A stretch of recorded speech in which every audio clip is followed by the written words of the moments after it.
আমাদেরকে আবেদন খাবার কোনো যোগ্যতা এখানে নাই, কারণ হচ্ছে আমরা যে অফিস আদেশসমূহ পালন করেছি সেখানে হচ্ছে যারা আমাদের ঊর্ধ্বতনে আমাদেরকে অফিস আদেশ স্বাক্ষরিত অফিস আদেশ দিয়েছেন যে সেখানে স্থানীয় চেয়ারম্যান, মেম্বার, উপজেলা চেয়ারম্যান এবং এমপি মহোদয়দেরকে নিয়েও যে আমরা উঠান বৈঠক করি, সেটা আমরা করেছি অফিস আদেশের নির্দেশনা মোতাবেক। অফিস আদেশ পালন করে আমরা যদি আওয়ামী লীগের আবর্জনা হয়ে যায়, তাহলে যাদের স্বাক্ষরিত অফিস আদেশ তারা কি আওয়ামী লীগের আবর্জনা নয়?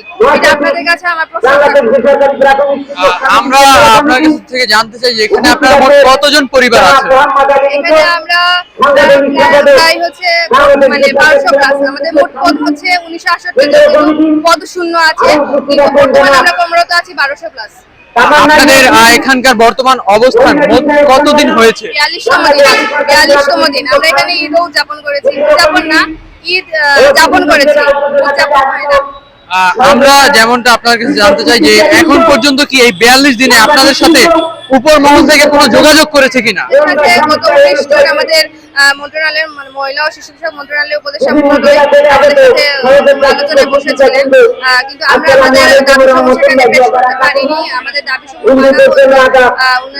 বিভিন্ন সিদ্ধান্ত আমাদেরকে জানিয়েছেন যে উনি 1 বছর মেয়াদ বৃদ্ধি করবেন, কিন্তু আমরা সেটা মানিনি। আমরা চাই যে তথ্য জনবল যেন রাষ্ট্রকরণ করা হয়, অথবা মেয়াদ যেন 3 থেকে 5 বছর বৃদ্ধি করা হয়।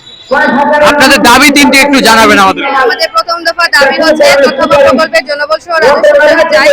দ্বিতীয় দফা দাবি হচ্ছে আমাদের বেতন থেকে এবং বিভিন্ন ভাতা থেকে যে বিভিন্ন সময় টাকা কর্তন করা হচ্ছে সেগুলো অবিলম্বে ফেরত দেয়। এবং তৃতীয় দফা দাবি হচ্ছে দ্বিপাক্ষিক আলোচনা যেন আমাদের সাথে করা হয়। আমরা প্রেস ক্লাবে অনেক সময় দেখি যে যদি কোনো আন্দোলন বা কোনো দাবি নিয়ে আসা হয় এটি খুব দ্রুত কার্যকর হয়, কিন্তু আপনাদের এটি 42 দিন হওয়ার পরেও কেন কার্যকর হচ্ছে না? এর পিছনে মূল ঘটনাটি আসলে কি?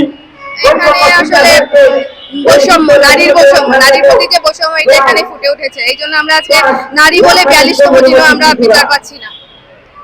গত 24-এর আন্দোলনে বা গণঅভ্যুত্থানে আমরা যেমনটা জানি যে বৈষম্যের খবর দেওয়া হয়েছে, তাহলে আপনাদের উপর বৈষম্য করছে, এর পিছনে কাদের হাত আছে বলে মনে করেন?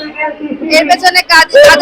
এটা হচ্ছে গণমাধ্যম ভাইদের কাছে, আপনাদের কাছে দায়িত্ব দিব যে আপনারা অনুসন্ধান করে বের করেন যে কেন আমাদের প্রতি বৈষম্য হচ্ছে, কেন আমাদের 42তম দিনও মানে আমাদের দাবিগুলো মেনে নেওয়া হচ্ছে না।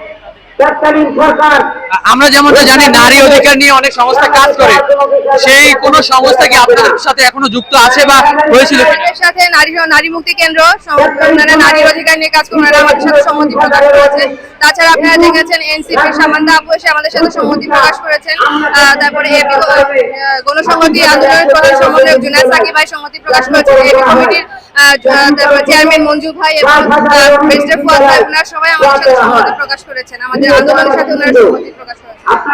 আজকে দেখলাম আপনারা একটি মিছিল নিয়ে বের হয়েছিলেন, আপনাদের পরবর্তী কার্যক্রম কি হবে যদি আপনাদের এই দাবিগুলো 42 দিন পর হওয়ার পরেও মানছে না? এর পরবর্তী কার্যক্রম কি হবে? পরবর্তীতে আমরা কঠোর পদক্ষেপ নিব, কঠোর আন্দোলনের পদক্ষেপ নিব। আমি তথ্য সেবা কর্মকর্তা, আন্দোলনে আছি।